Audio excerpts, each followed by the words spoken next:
Magandang araw po sa inyong lahat mga kababayan at welcome back dito po sa Pinas News Review at eto nga mga karbi natin, hala, grabe to, kumanta na, lagapak, nako po, kapapasok lang na balita ngayon, ayan po mga kababayan, at tungkol po riyan ang ating alamin at bibigyan ng reaksyon ngayong araw na ito.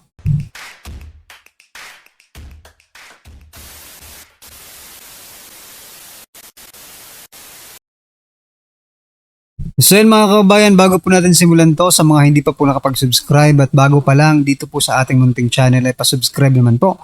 At palike na rin po ng video ito, maraming salamat po. At eto na nga mga kababayan, no? Pasadahan po natin itong si Tamtaxman or si Recto, no? Sabi po kasi dito ni Undersecretary or si Executive Secretary Recto, mga kaubayan, no? Utang ng bansa na 17.56 trilyon kaya pang bayaran magbayad lang ng tamang tax ang lahat. Nako po mga kaubayan, samantalang sila po ay puro kurap ng kurap, tayo naman po ay kailangan magbayad ng tamang tax mga kaubayan. Para makapagbayad po ang Pilipinas ng 17.56 trilyon na utang mga kababayan. Anong akala nyo sa amin mga kababayan? Well anyway, that is yan po ay given na, no?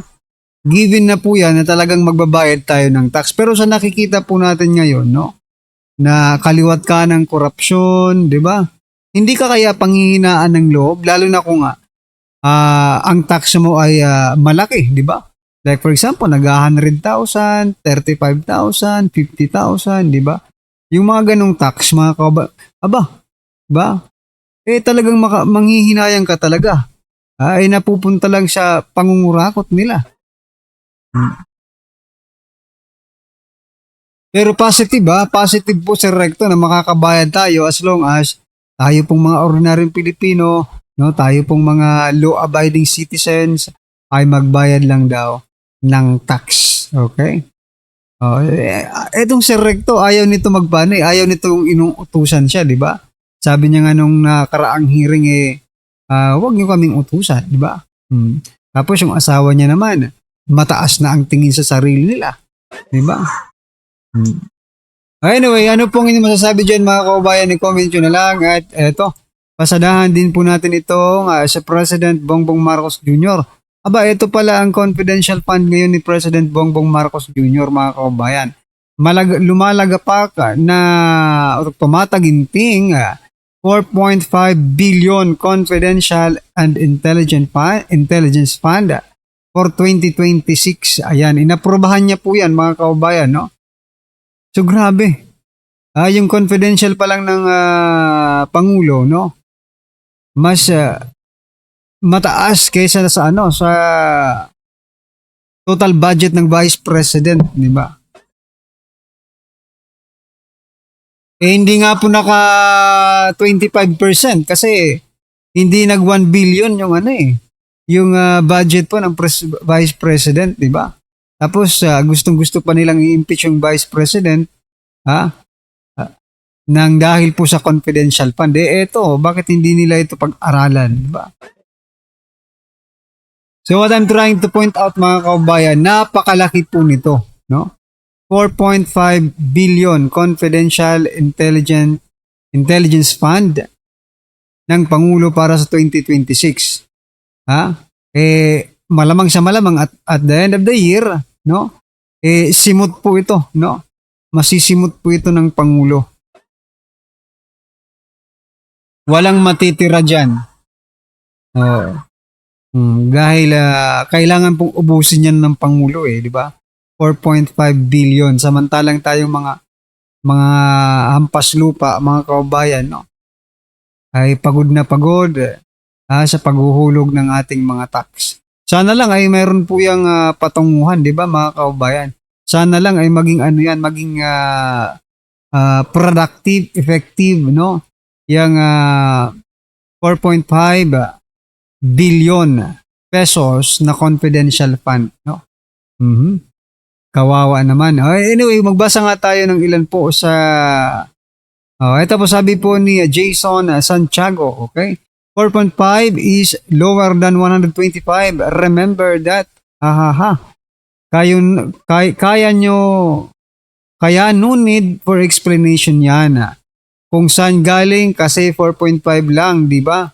Ang liit, yung 125 malaki nga naman. Kaya need ng katakot-takot na explanation saan ginamit. Oo nga no? Pero billion kasi to yung 125 billion lang mga kababayan. May COA report din ba confidential funds ng President?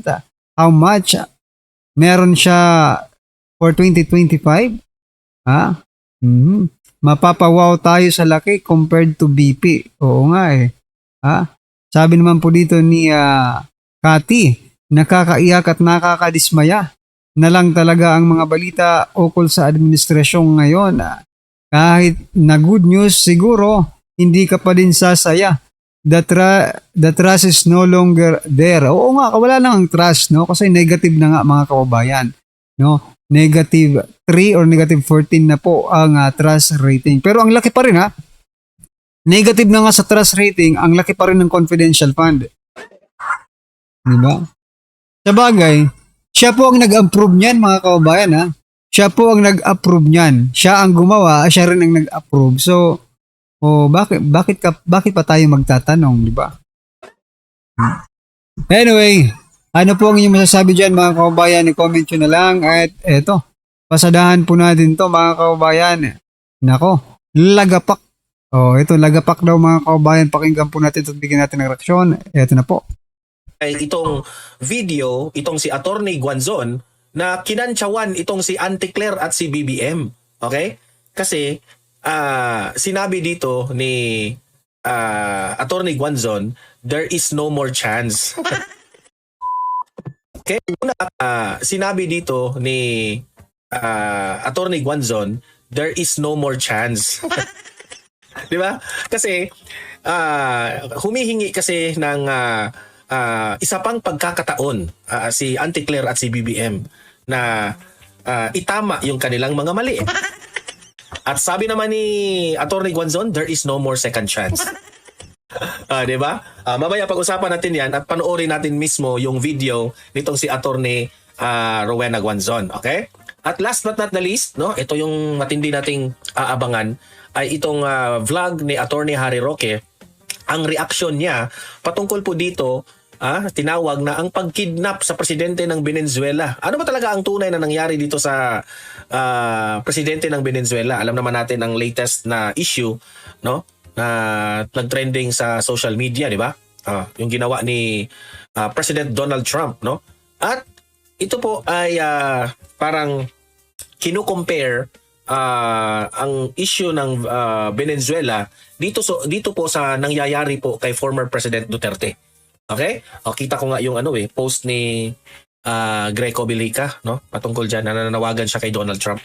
Okay, so yun po ang mga pag-uusapan natin ngayong hapon na ito, pero yun very much. At Heron, gusto kong pagtawanan itong si Auntie Claire at si Bongbong Marcos. Okay? Napahiya sila dito sa sinasabi ni Attorney Guanzon. Okay? Humihingi pa kayo ng one more chance, di ba? Auntie Claire at BBM. Heto yung sagot ni Attorney Guanzon. Play.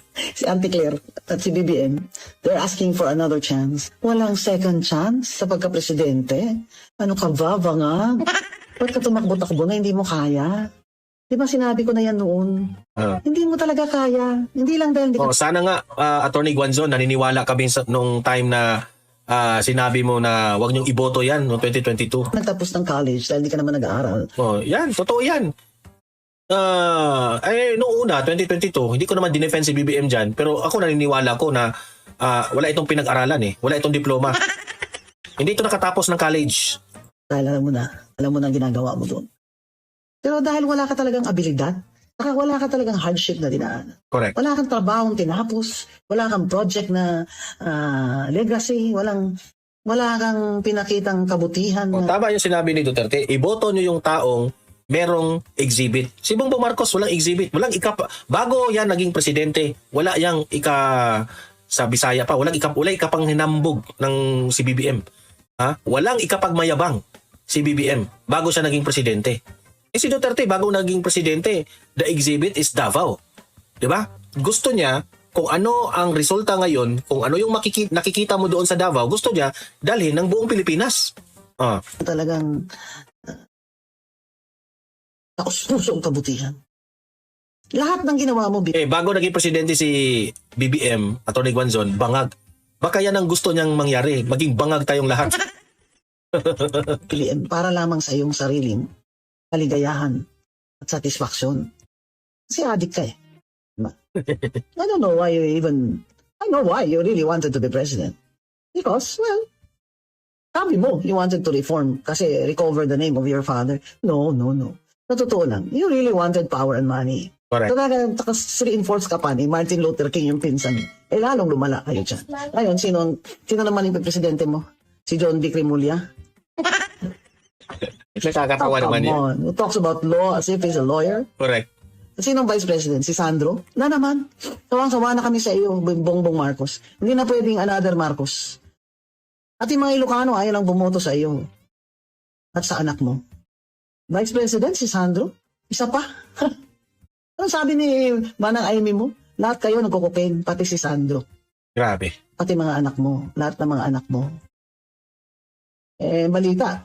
Pati si Vinny, may project pala eh. Para tayong ibinalik sa martial law period without the label.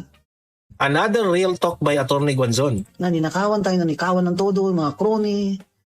Ako sabi ko sa inyo sa Don Mar TV, paniwalaan nyo itong mga sinasabi nitong si Atty. Kasi dati, no, walang naniniwala sa kanya noong 2022. Tingnan nyo ngayon, lahat ng sinabi niya sa 2022, nagkakatotoo. Mga best friend, nandyan sa mga department heads, BIR, godson niya, inaanak niya. Kayo naman. Lahat, kamag-anak, lahat mga kaalyado niya, pinapasok sa gobyernong ito. Ano ba? Nagtatanong kami para hut-hutan ang gobyernong ito? Grabe. Hindi talaga matigil. Kung hindi niya inutusan, hindi niya matigil. Kasi very, very close sa kanya. Yan ang problema. Mga wrong decisions. Basic eh. You just don't have it, BBM. Correct. Why don't you just make our New Year happy and resign? Malaki yun nung sinabi ni Atty. Guanzon, you just don't have it, BBM. Wala kang karisma, hindi ka marunong. Ibig sabihin. So, para maging happy po tayo mga kaubayan, para maging happy po ang ating New Year, di ba? Sabi nga ni Atty. Rowena Guanzon ay, why don't you resign, BBM? No? Para maging happy ang New Year namin mga kaubayan. Nako, yan mga karibin natin, ano po ang inyong opinion, reaction patungkol dyan, i-comment nyo na lang po. Maraming salamat po. Please don't forget to like and subscribe. Maraming salamat po.